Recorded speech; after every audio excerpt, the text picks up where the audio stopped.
issue ng mga ano tawag dito, mga diversion. Marami dyan, iba't ibang klase ng issue sa lipunan na pag-uusapan natin. At alam nyo mga kababayan, nandito tayo sa social media upang yung mga kasinungalingan na pinapakalat ng ilang mga bayarang media ay atin pong mabanatan. Dahil alam nyo, ngayong panahon na ito, pera-pera na lang talaga.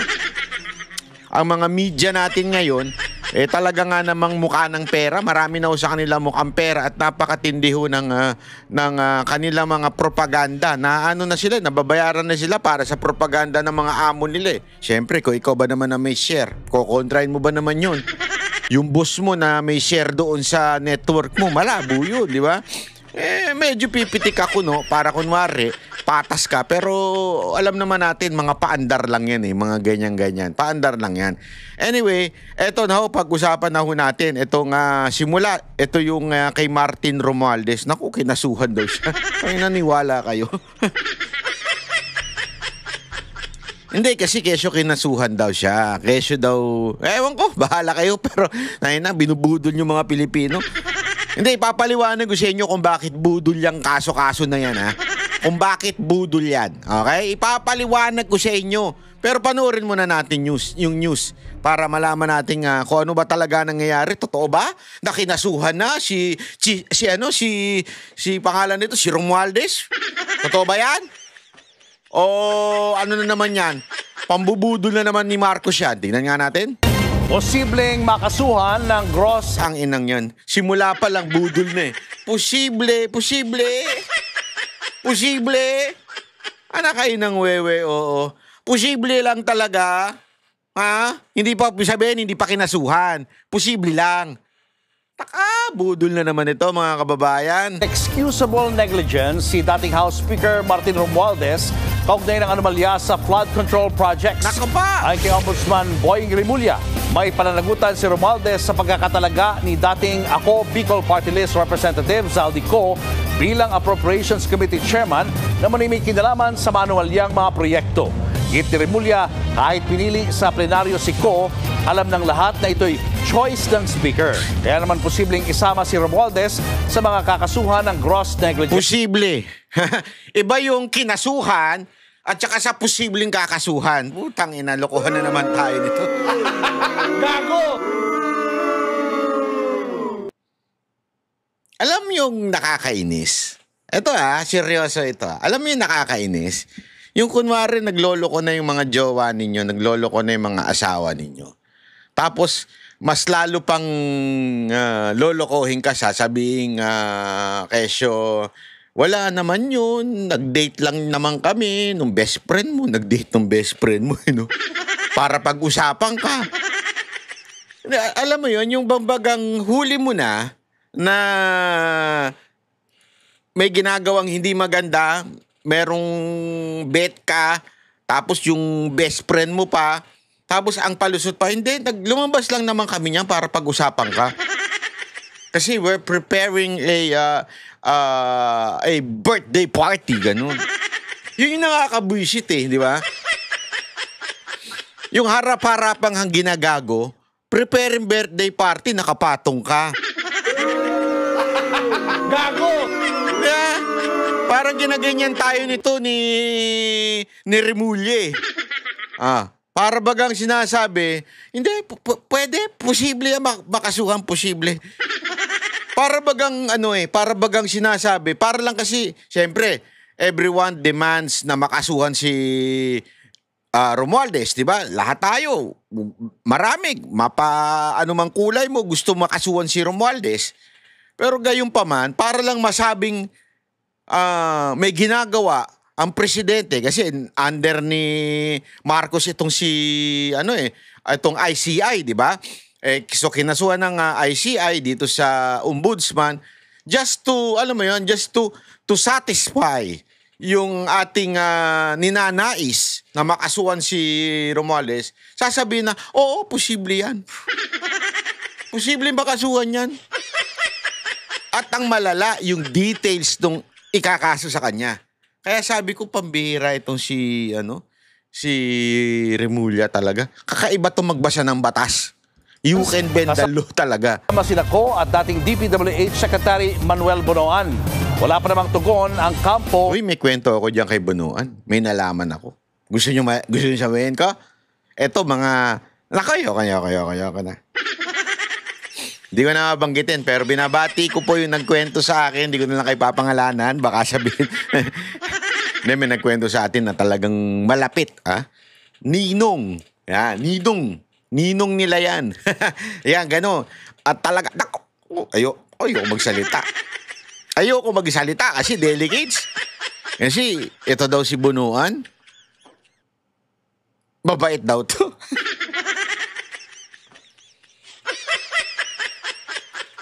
Palabigay daw ito.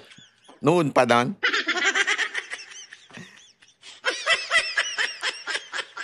At yung matindi daw, hindi, ito na lang. I-lifestyle check nyo. Huwag kayong maniwala na yung bahay niya pa rin dati. Kaya sabi ko sa inyo, alam ko kung saan yung bahay niya eh. May nagkwento sa akin eh. May nagkwento sa akin. Talaga itong nagkwento sa akin na to, kilalang kilala ito. Dikit, ganun yun. I-lifestyle check nyo na lang. Yun lang sa akin. I-lifestyle check nyo na lang to si Bonoan. Ni Romualdez. Mga kapatid. So ayan na nga daw. Posible daw kasuhan. Ang tanong, ano ba yung kaso na yan? Di ba?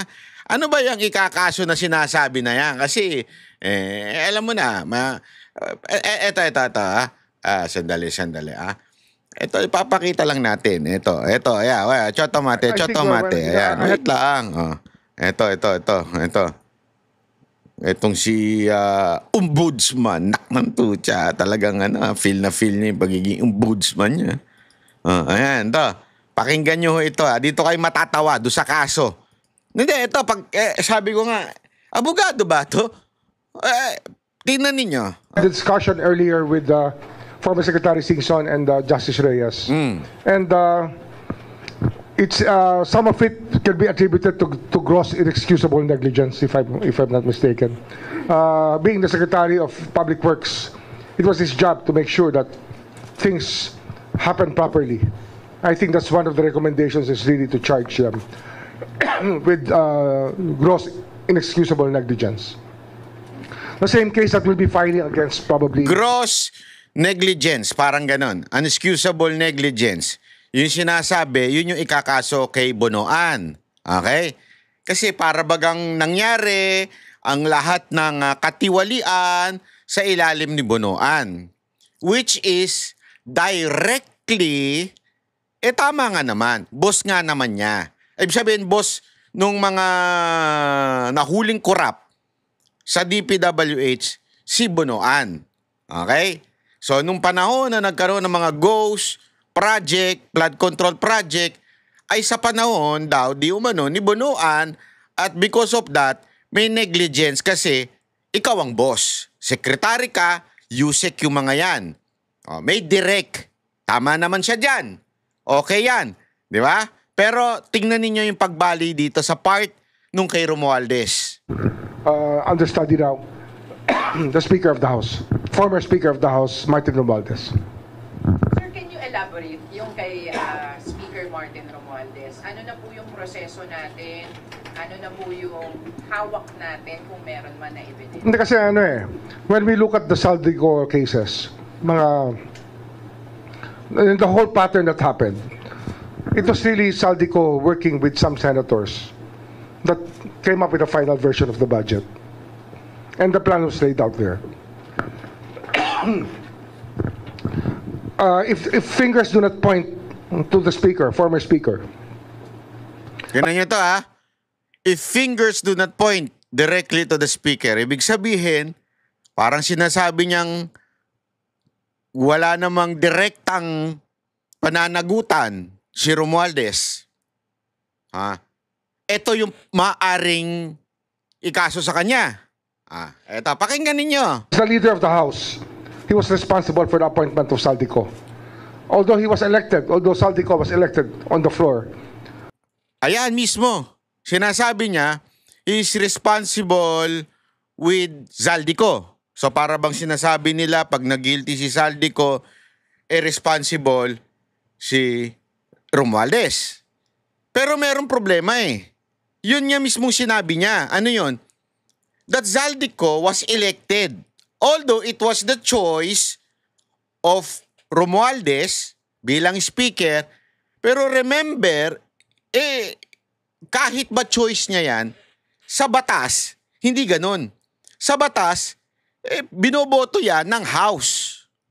So, walang direct na appointment kasi by law, the chairman of that appropriation or that committee is voted. So walang direktang sa batas na may pananagutan si Romualdez. Although in the eyes of the people, and we all know by theory na talaga naman ina-appoint o sinasabi ko anong desisyon ng speaker, yun na masusunod. Kaya lang, hindi naman po kasi ganon ang batas. So therefore, para bagang sinasabi, in theory, may pananagutan si Romualdez, but hindi yun ang hinahanap natin, yung theory. Ang problema, hinahanap natin, mananagot ba siya sa batas? Walang ganun eh. Kasi nga, the law says, binoto siya eh. Binoto siya ng House. So, yun lang ang sinasabing kasalanan ni Romualdez.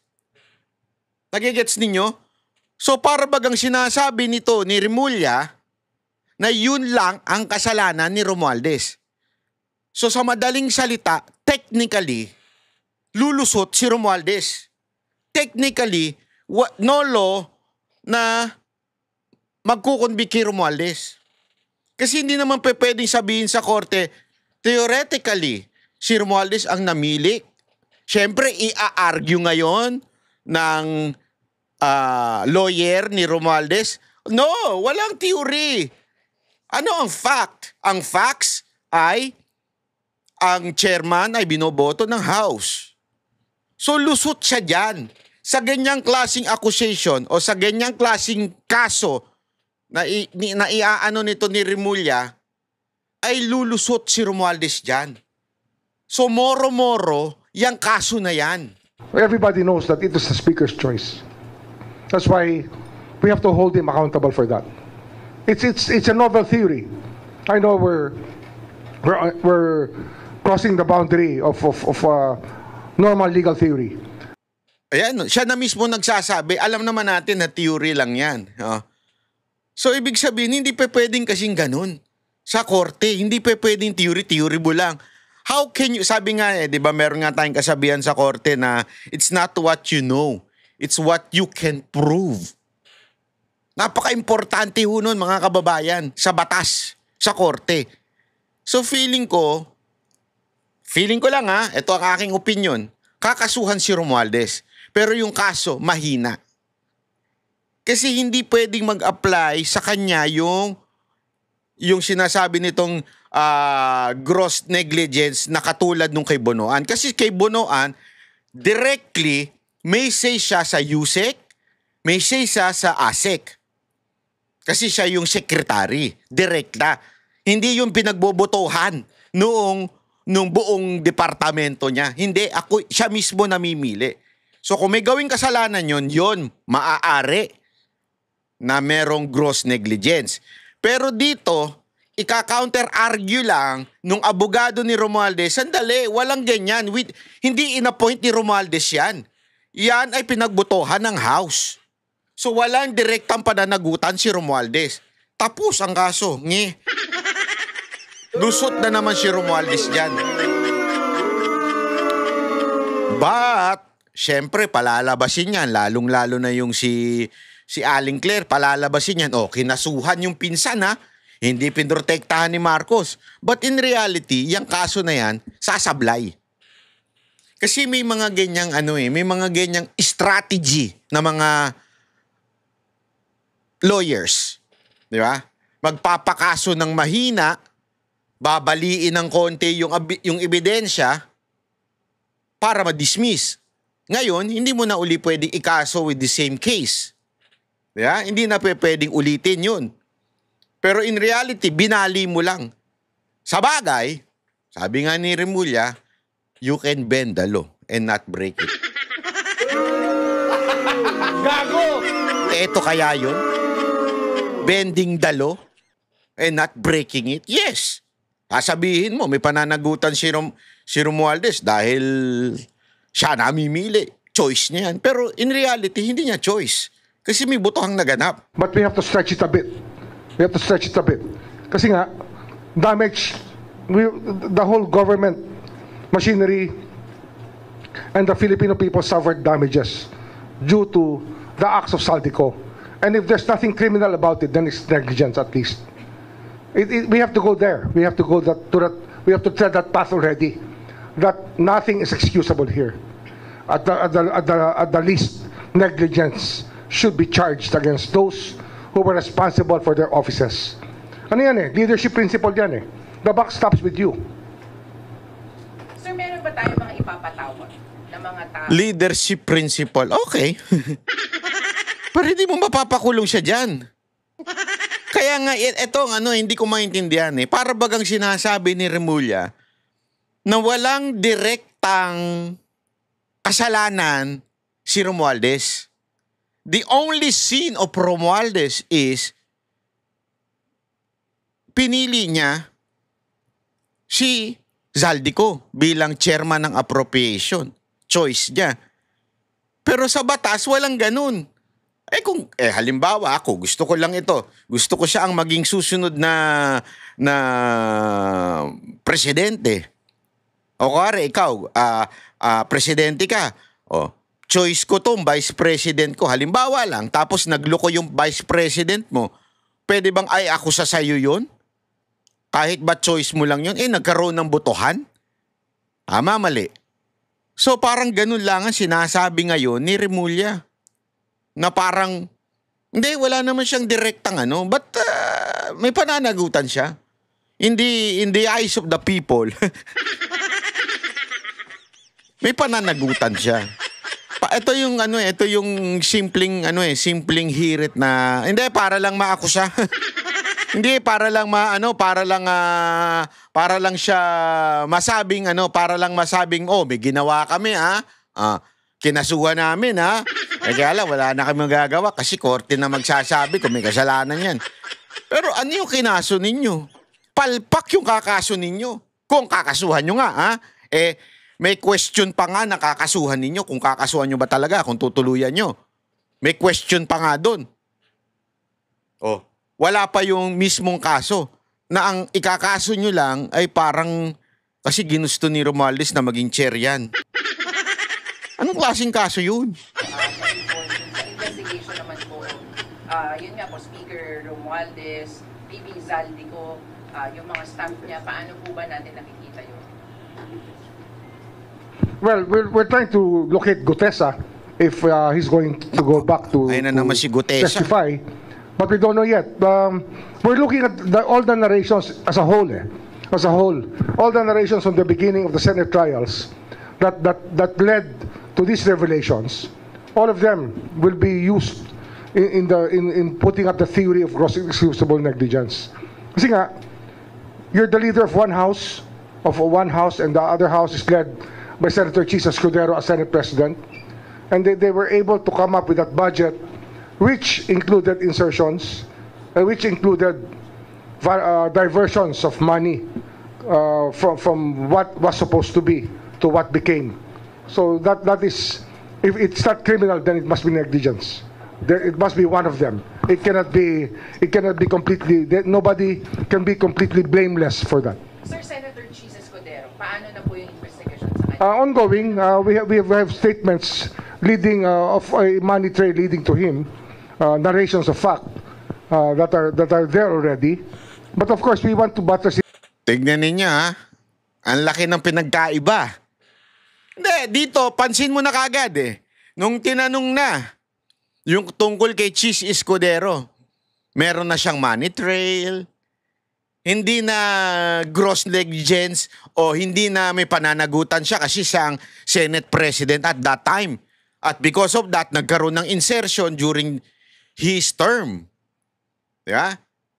Hindi na. May money trail na, may mga ebidensya na, may mga na.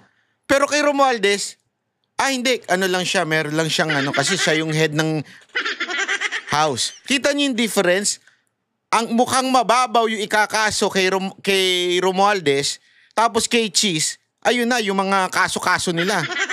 Napaka-obvious. Sabi ko, tangina, kung hindi mo talaga hihimayin yung nangyayari, maloloko ka talaga eh. Yung alam mo yun, madideceive ka. Sandali, niloloko tayo nito ha. Lupit mo talaga, Remulla. With other evidence, which we're looking to right now. Ano nga eh, pag wala ka makitang AMLA trail, then you have to follow a cash trail, and we will find it. Sir, sundot na rin natin. Billiards naman po kasi the original... Ayan. So, ayan po yung issue patungkol kay Romualdez, kung talaga bang sila ay makakasuhan o moro-morong kaso lang yan. Wala natin. Pakiintinan natin ng mga darating pang araw. Basta tayo mapagmatsyag, wag tayong pinagbobula. Hindi kasi alam mo, pambira, oo. Kung siguro yung mga tatanga-tangan ninyong vlogger, maloloko ninyo, wag kaming banateros. Yung mga followers natin dito, matatalino yan eh. Hindi mo maloloko yan. Marami dito, matatalino talaga eh. Mga iba pa nga dito, mga bumabati sa atin. Uy, followers mo ako ha. Tapos pag tinanong mo kung anong profesyon nila, doktor sila, abogado. Meron pa mga opisyal ng PNP. Magugulat ka talaga eh. Hindi ako, nagugulat ako pagka ganun. Sabi ko, pambira, minasabi kaya ako hindi maganda. Alam mo yun?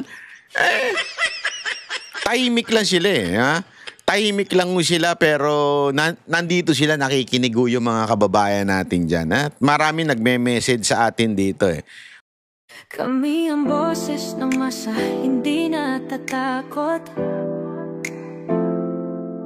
Katotohanan lang, di kami nalulunod. Walang bahid ng sismis, lahat ay totoo. Kahit sino ka pa, pag mali ka babanatan ka. Walang pinipili kulay, wala kaming kinikilingan. Basta para sa bayan, kami lalaban. Pagdama palakpakan, pag mali matatakot para sa bayan, tuloy ang sigaw. Sa harap ng kamera, walang halong takot. Mga baluktot, lahat kayo'y tulad.